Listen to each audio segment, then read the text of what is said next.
Making of a Nation, a program in special English.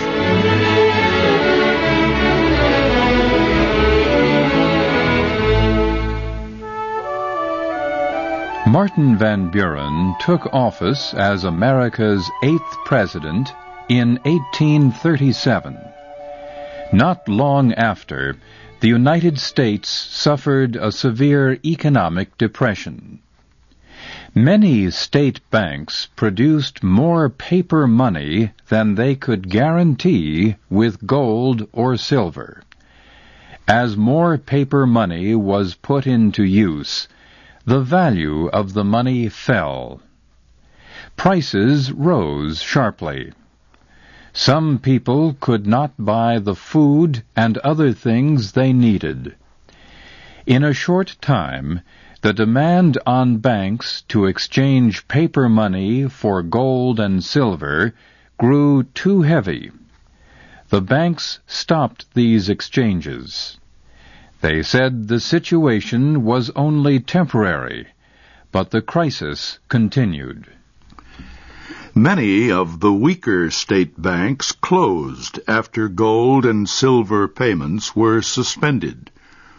Those that stayed open had almost no money to lend.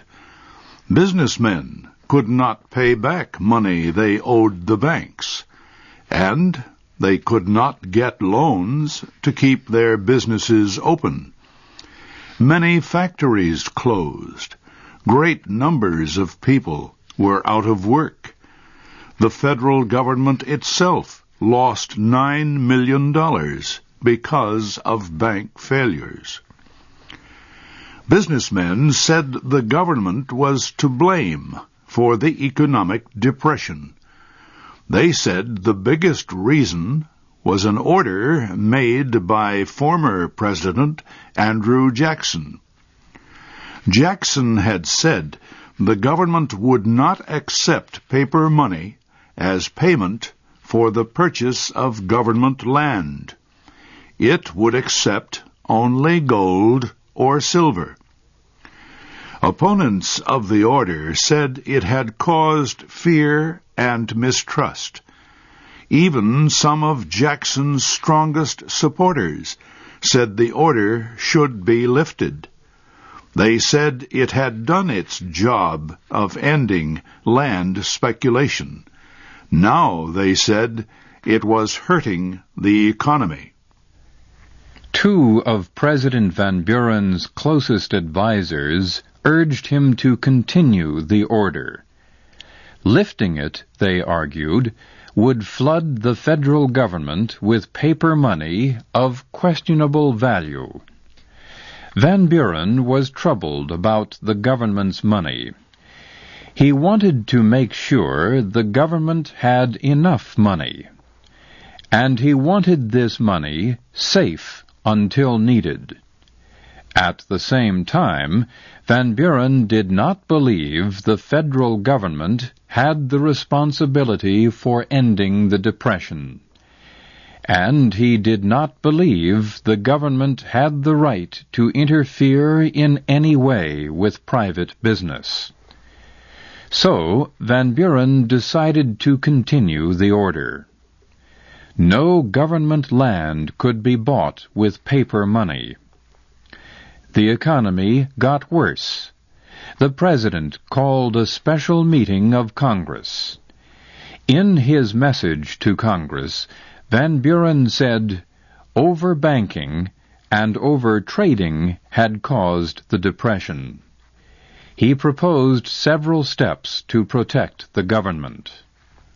Van Buren asked Congress to postpone payment of surplus federal government money to the states. He said the money would be needed to operate the federal government in the coming year. He also asked Congress to pass a law permitting the government to keep its own money in the Treasury instead of putting it in private banks. This was the so-called Independent Treasury Bill. The opposition Whig Party denounced the president's proposals. It criticized Van Buren for thinking only of protecting the federal government and not helping businessmen, farmers, and the states. Whig opposition was not strong enough to defeat all the president's proposals. Congress approved a bill to postpone payment of surplus federal government money to the states. But the Whigs, together with conservative Democrats, rejected the proposal for an independent Treasury. America's Treasury Department received money when it collected import taxes and sold land. It used this money to pay what the government owed.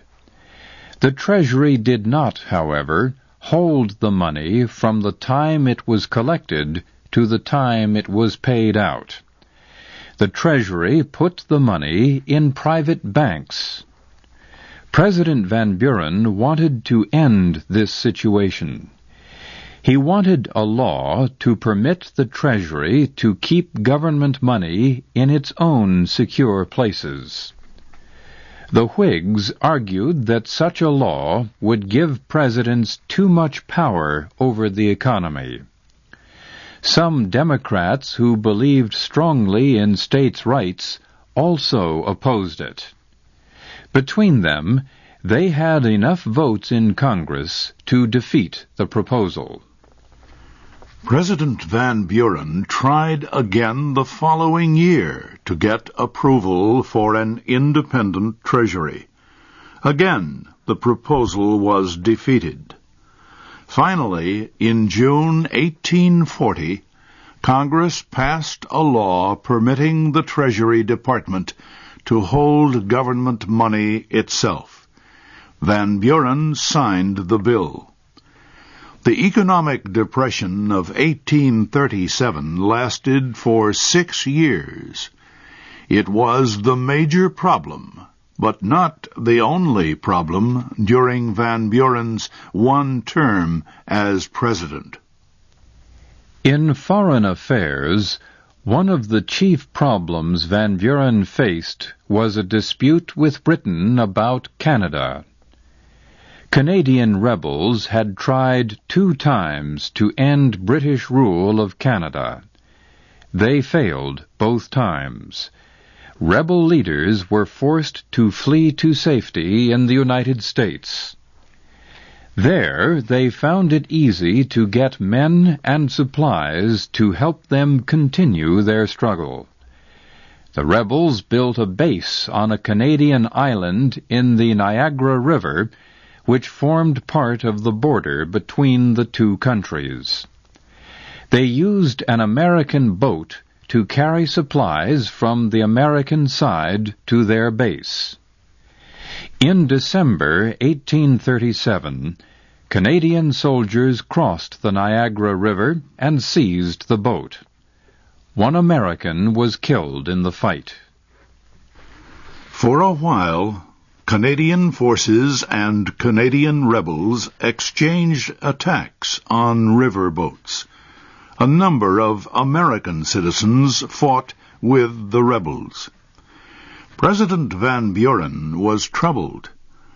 He declared that the wish to help others become independent was a natural feeling among Americans. But he said no American had a right to invade a friendly country. He warned that citizens who fought against the Canadian government and were captured could expect no help from the United States. Another problem between the United States and Canada at that time concerned the border along the state of Maine. That part of the border had been in dispute ever since 1783, when Britain recognized the independence of the American states. Years later, the King of the Netherlands agreed to decide the dispute. The king said it was impossible to decide the border from words of the peace treaty between Britain and the United States. So he offered what he believed was a fair settlement instead. The United States would get about 2 times as much of the disputed area as Canada. Britain accepted the proposal by the King of the Netherlands. The United States did not. The United States refused because the state of Maine would not accept it. In 1838, Britain withdrew its acceptance of the proposal, and Canadians entered the disputed area. The governor of Maine sent state forces to the area. The soldiers drove out the Canadians and built forts. Canada, too, began to prepare for war. President Van Buren sent General Winfield Scott to Maine. Scott was able to get the governor to withdraw his forces from the disputed area. He also received guarantees that Canadian forces would not enter the area. The danger of war passed. Americans in the border area, however, were angry with President Van Buren. They believed Van Buren was weak because he did not want war. Not only in the Northeast was the president losing support, people all over the country were suffering because of the economic depression. Most people believed Van Buren was responsible for their troubles because he did not end the depression.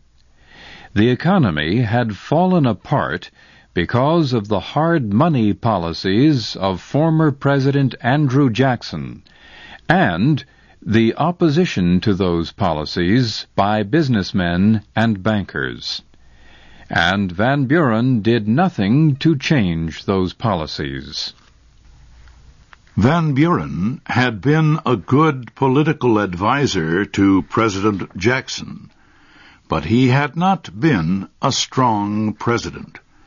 He was unable to make the people understand his policies. The opposition Whig Party was happy over these developments. It saw an excellent chance to win the next presidential election. The issues in American politics before the election of 1840 will be our story in the next program of The Making of a Nation.